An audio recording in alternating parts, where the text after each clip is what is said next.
Hey fashionistas, it's your girl Couture Shanz and I'm back with episode 3 of So Style Slay. So it's your girl's birthday, 29 and feeling fine, so join me in making my birthday outfit. Okay, so as you can see, the color palette I'm working with is orange.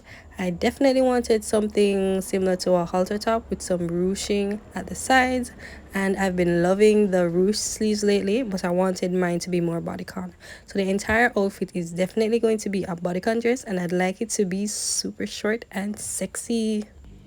So I started out by selecting this gorgeous orange fabric, which has a 4-way stretch. As you can see, I'm testing it out here.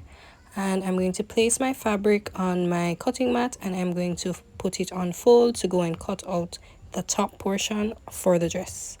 So I'm placing the center front of my pattern closest to the folded edge of my fabric, and I'm just trying to straighten the pattern here, lining it up as neat as possible.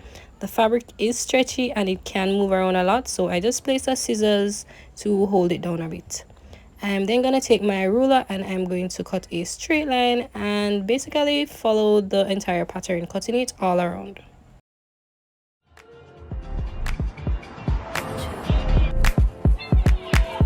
You go, oh, you know how I've been living without you, daydreaming on a cloud with you like the horizon. I've now cut out the patterns for the front bodice and the back as well, and I cut out 2 layers as I will be lining the top for more security and some firmness as well. I'm then lining up the back pattern and I will just be marking where I'll be placing my darts. Usually place it at the midpoint, which is about 4 inches here, 4.5, going across, and I'm going to use my chalk to make that marking, and then I'm going to place a small snip just to remind me of where my dart legs should be. I'll then take it to my sewing machine and create that dart for the back. So next we'll be working on the sleeves, and I'm just trying to lay the fabric as flat as possible. I'll be squaring it up and basically measuring around my arm where I want my shoulder to start. I measured about 7 inches across, which is 14 inches in total for my bicep circumference. Usually a sleeve length is about 22 to 25 inches long, but I'm going to add an extension because I want to create a ruche sleeve. So you need to add some extra fabric to create that ruching. I decided on 30 inches in total. So I'm just going now and placing some other measurements such as my elbows, wrists, and I'm going to square off the top, square off the sides, and then I'll begin to cut.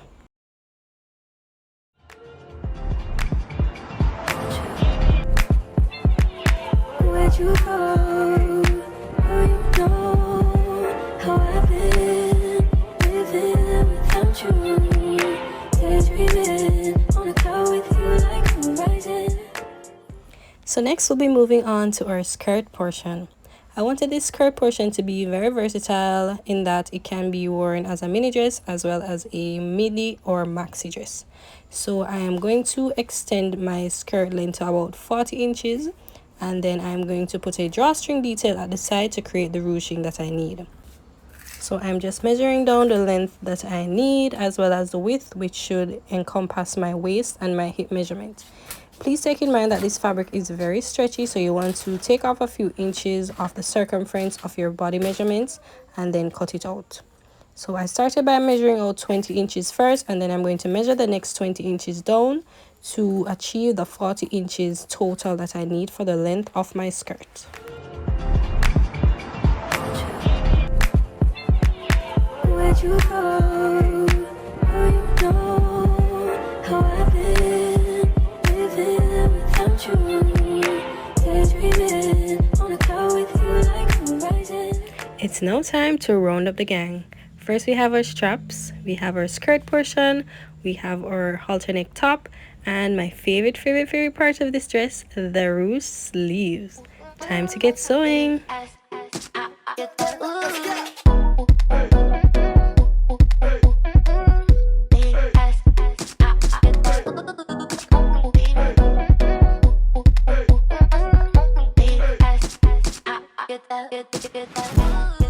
So we've went ahead and serged our straps, and now we're moving on to the top. We're going to place our patterns right sides facing, and we're going to serge and stitch the sides first.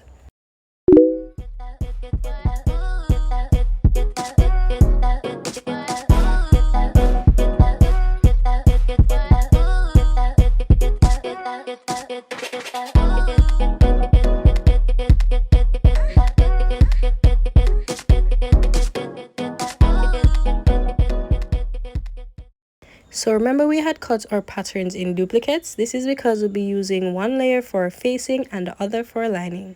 So here you'll be seeing me pinning both layers together at the seams, well, the top seams, the side seams, and the center seams. Then we're going to serge and sew all around as per usual. And guys, pins are your best friends. It doesn't hurt to pin all the way around your pattern so we can hold it in place and avoid any slippage or mishaps.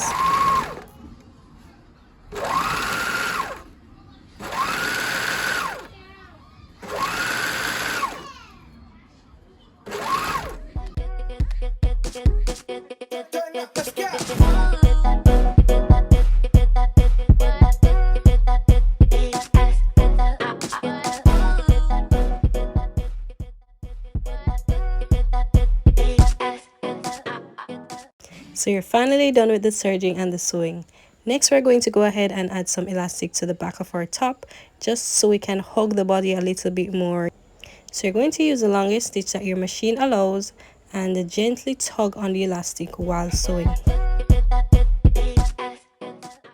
Once you've reached the end, you're going to go ahead and snip away the elastic and continue sewing all the way around.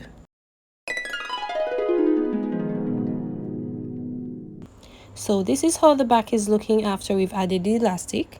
Now we're going to go ahead and place a top stitch to keep each layer in place. As usual, I pin my garment first and then take it to the sewing machine or serger. Again, we're using the longest stitch length, and be sure to tug on the fabric while sewing.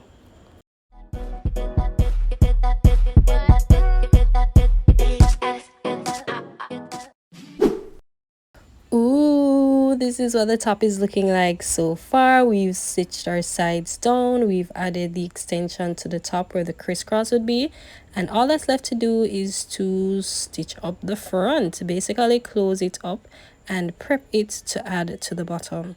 So as you can see, the elastic adds that extra hold to the body that I love so much, and it's looking great so far. We're now moving on to our sleeves. So I'm going to use a double fold method at both ends because we're using a channel at the sides to create the ruching. So please ensure that both ends are practically finished with either a hem or a serge.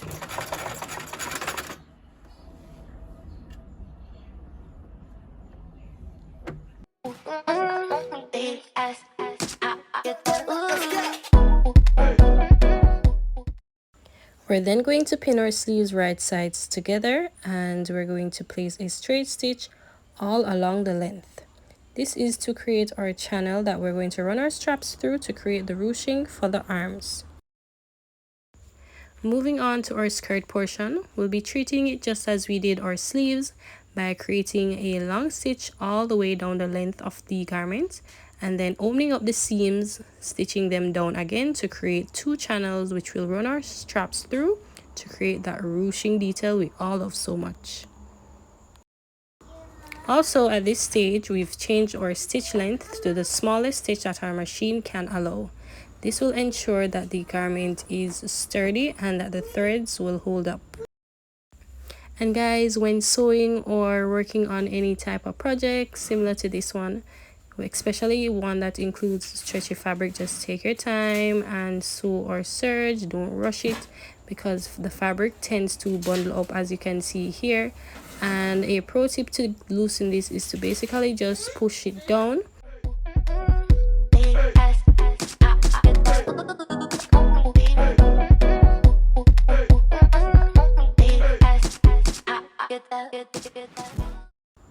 And this is the end result of our lengthy stitch, guys.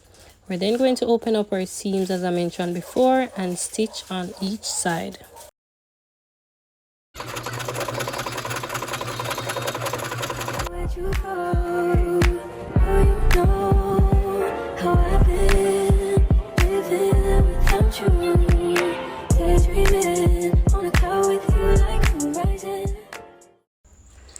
Okay, so this is just a up close and personal look at our garment so far. It's the end of the night and I have a toddler in my lap, so I'm going to take a quick break and then get back to it. So we're going to pull out all those straps that we had created initially, and as you can see, they're on the wrong side, so you'd need a loop turner to basically turn them over to the right side. So we're just going to place our loop turner, and this is a must have tool once you're sewing, guys. It makes turning straps so much easier than using a safety pin, which basically I think all of us started out using. So we're basically going to continue pushing it all the way through the straps to the other end, and it has a hook on the end, so you're going to place that hook over the fabric and just take your time and pull it out all the way. This is going to take me some time, guys, so I'm just going to go ahead and speed up this portion. Where'd you go? Oh, you know how I've been living without you. Okay, so remember I said that this is a bodycon dress. Not only is it a bodycon dress, but it is super fitted. Here I'm going to go and add some elastic to the top of my sleeves so it can fit my arm perfectly. Not only fit, but hug it in a manner that it doesn't slip or slide. So I'm just going to place some 1/4 inch elastic, and I'm going to use a straight stitch and stitch this down all the way across the top. And then I'm going to go ahead and do the double fold method again to cover it. And don't forget to tug a little at the elastic to bring out its true capacity, which is to grip and hold.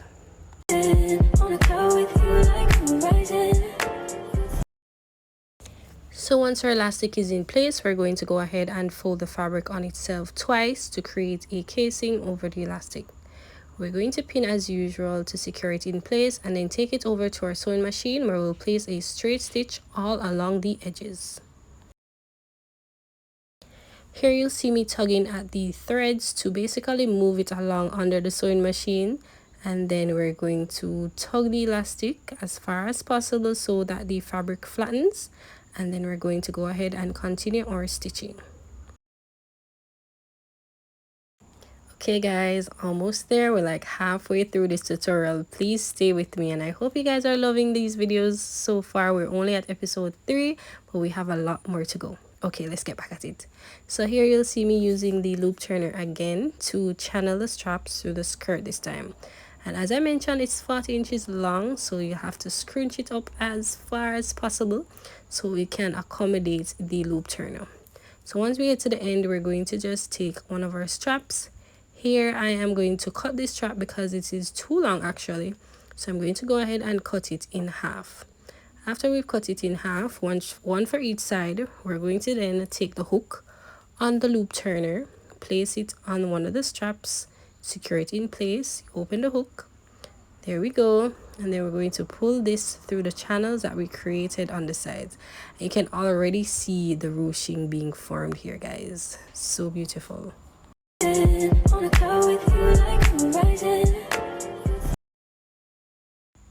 So quick check, we have our top here, and then we're going to go ahead and attach it at the waist to the bottoms. I place some pins where the straps are to hold them in place, but once you serge and stitch, it should be fine. So this is what the skirt portion is looking like. As I said, it's maxi now, and it can be ruched to become a mini.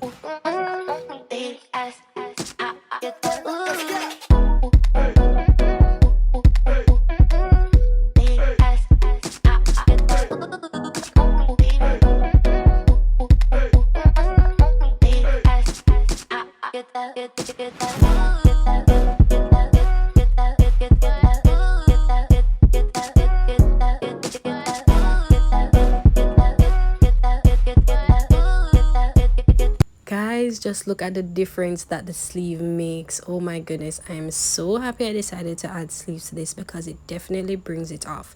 It definitely adds that wow factor, and I am loving it. Tell me what you think in the comments, guys. Tell me, because I'd love to hear from you. Would you rock it with the sleeves or without? Comment below. I can't wait till I get you on the floor, good looking. Hey, going hot, so hot, just just like an oven.